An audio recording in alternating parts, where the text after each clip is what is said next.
Please welcome to speak to us the funniest man on earth, a performer of legendary comic genius, a children's book author of profound depth, an individual of enormous compassion who is doing so much to make our world a better place, the great Jim Cary.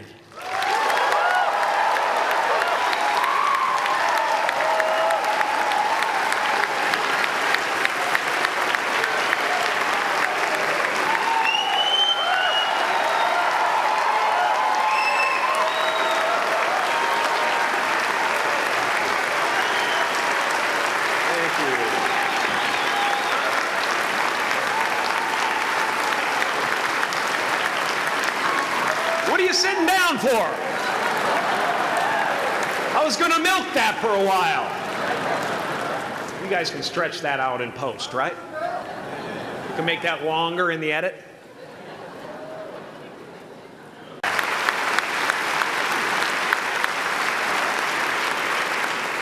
You are the vanguard of knowledge and consciousness, a new wave in a vast ocean of possibilities. On the other side of that door, there's a world starving for new ideas, new leadership. I've been out there for 30 years. She's a wildcat. Oh, she'll rub up against your leg and purr until you pick her up and start petting her, and then out of nowhere, she'll swat you in the face. It can be rough out there, but that's okay, because there's soft serve ice cream with sprinkles. I guess that's what I'm really trying to say here today. Sometimes it's okay to eat your feelings. Now, fear is going to be a player in your life, but you get to decide how much. You can spend your whole life imagining ghosts, worrying about the pathway to the future, but all there will ever be is what's happening here, and the decisions we make in this moment, which are based in either love or fear. So many of us choose our path out of fear disguised as practicality. What we really want seems impossibly out of reach and ridiculous to expect, so we never dare to ask the universe for it. I'm saying I'm the proof that you can ask the universe for it. Please.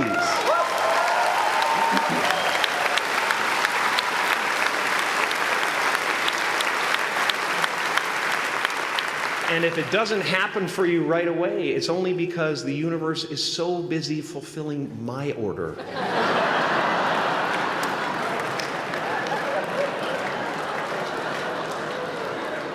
Party size! My father could have been a great comedian, but he didn't believe that that was possible for him. And so he made a conservative choice. Instead, he got a safe job as an accountant. And when I was 12 years old, he was let go from that safe job, and our family had to do whatever we could to survive. I learned many great lessons from my father, not the least of which was that you can fail at what you don't want, so you might as well take a chance on doing what you love.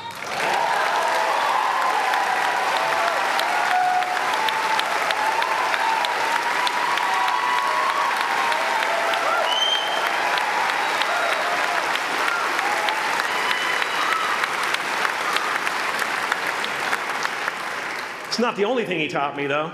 You know, I watched the effect of my father's love and humor and how it altered the world around me. And I thought, that's something to do. That's something worth my time. It wasn't long before I started acting up. You know, people would come over to the house and they'd be greeted by a 7-year-old throwing himself down a large flight of stairs. They would say, "What happened?" And I would say, "I don't know. Let's check the replay." I'd go back to the top of the stairs and come back down in slow motion.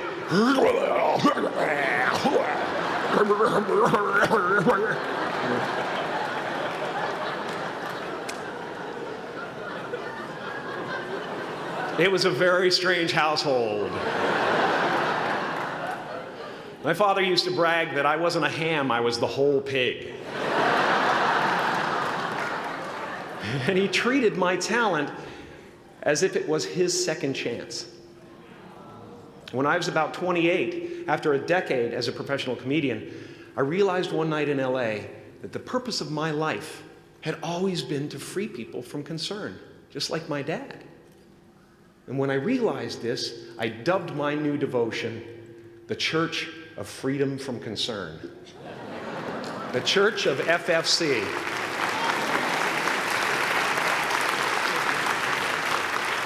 And I dedicated myself to that ministry.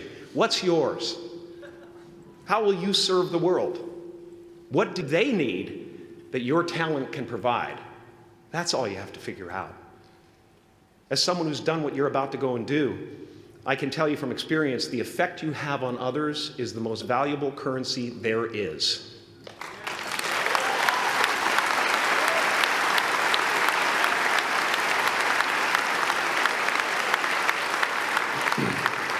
Because everything you gain in life will rot and fall apart, and all that will be left of you is what was in your heart.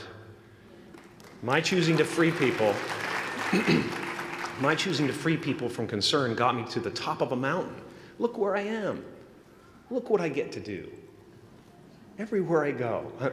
I'm going to get emotional because when I tap into this, it really is extraordinary to me. I did something that made people present their best selves to me wherever I go.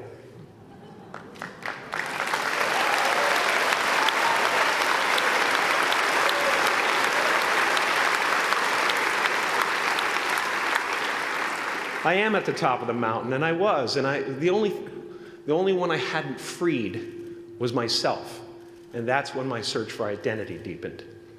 I wondered who I'd be without my fame. Who would I be if I said things that people didn't want to hear? Or if I defied their expectations of me? What if I showed up to the party without my Mardi Gras mask and refused to flash my breasts for a handful of beads? I'll give you a moment to wipe that image out of your mind. But you guys are so ahead of the game. You already know who you are.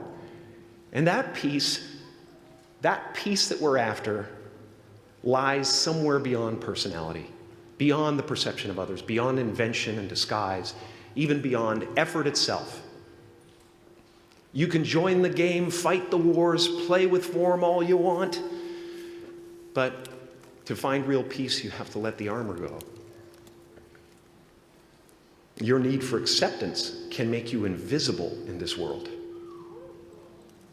Don't let anything stand in the way of the light that shines through this form.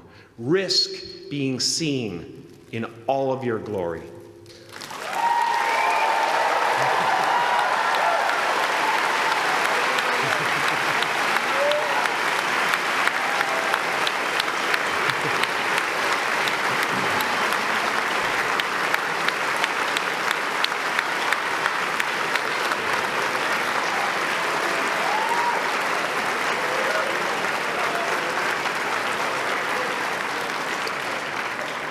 It's not big enough. This painting is big for a reason. It's called high visibility. It's about picking up the light and daring to be seen. Here's the tricky part. Everyone is attracted to the light. The party host up at the top, who thinks unconsciousness is bliss and is always offering to drink from the bottles that empty you. Misery below her. Despises the light, can't stand when you're doing well, wishes you nothing but the worst. The Queen of Diamonds, under him, needs a king to build her house of cards. And the hollow one down bottom there will cling to your leg and say, please don't leave me behind, for I have abandoned myself. Even those who are closest to you and most in love with you, the people you love most in the world, will find clarity confronting at times. This painting took me thousands of hours to complete. And when I was finished, thank you, thousands of hours, yes. I'll never get them back. I'll never get them back. I worked on this for so long. I was weeks and weeks like a madman alone on a scaffolding. And when I was finished, one of my friends said, "This would be a cool blacklight painting." So I started over.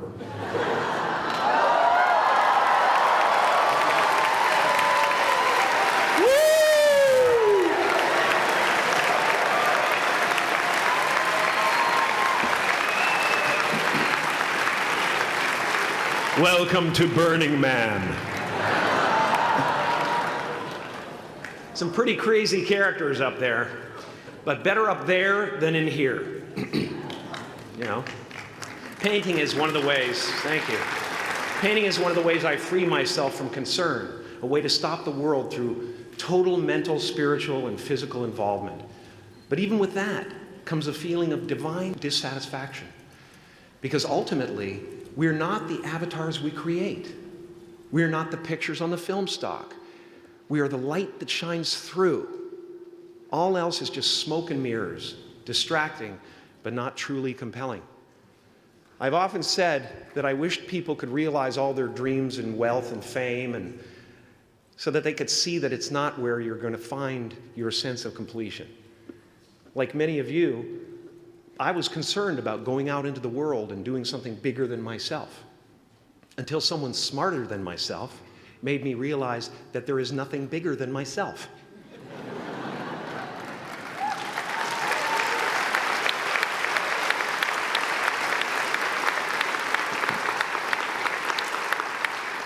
My soul is not contained within the limits of my body. My body is contained within the limitlessness of my soul, one unified field.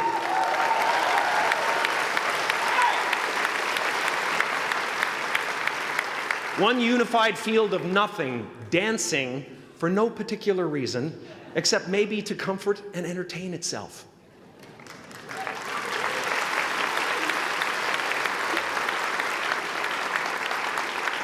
As that shift happens in you, you won't be feeling the world, you'll be felt by it, you'll be embraced by it. Now I'm always at the beginning. I have a reset button, and I ride that button constantly. Once that button is functioning in your life, there's no story that the mind could create that will be as compelling. The imagination is always manufacturing scenarios, both good and bad, and the ego tries to keep you trapped in the multiplex of the mind.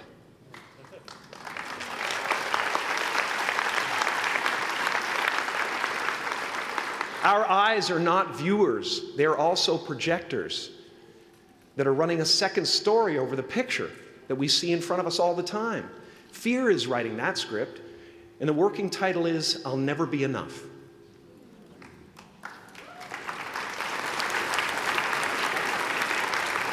Now you're going to look at a person like me and say, "How could we ever hope to reach those kind of heights, Jim? How can we make a painting that's too big for our home? How do you fly so high without a special breathing apparatus?" This is the voice of the ego. And if you listen to it, there will always be someone who's doing better than you. No matter what you gain, ego will not let you rest. It will tell you that you cannot stop until you've left an indelible mark on the earth, until you've achieved immortality. How tricky is this ego that it would tempt us with the promise of something we already possess?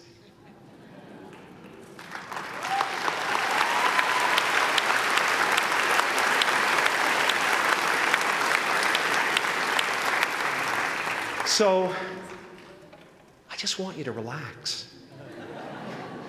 You know, that's my job. Relax and dream up a good life.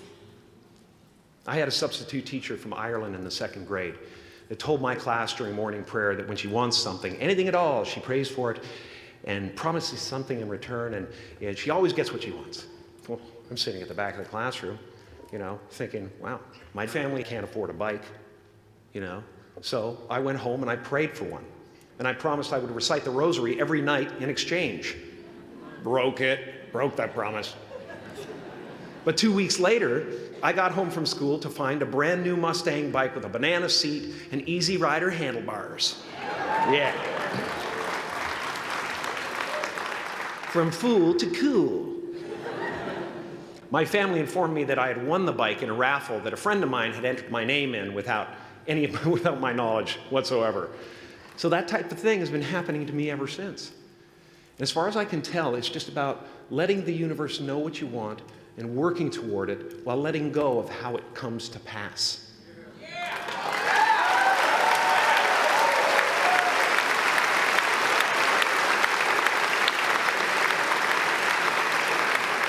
Your job is not to figure out how it's going to happen for you, but to open the door in your head. And when the door opens in real life, just walk through it.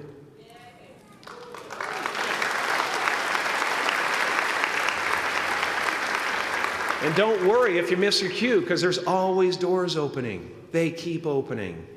And when I say life doesn't happen to you, it happens for you, I really don't know if that's true.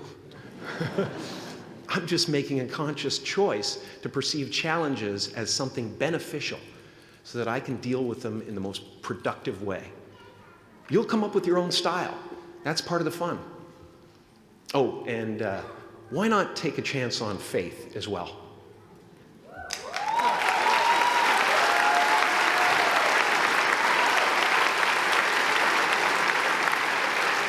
Take a chance on faith. Not religion, but faith. Not hope, but faith. I don't believe in hope. Hope is a beggar. Hope walks through the fire, and faith leaps over it.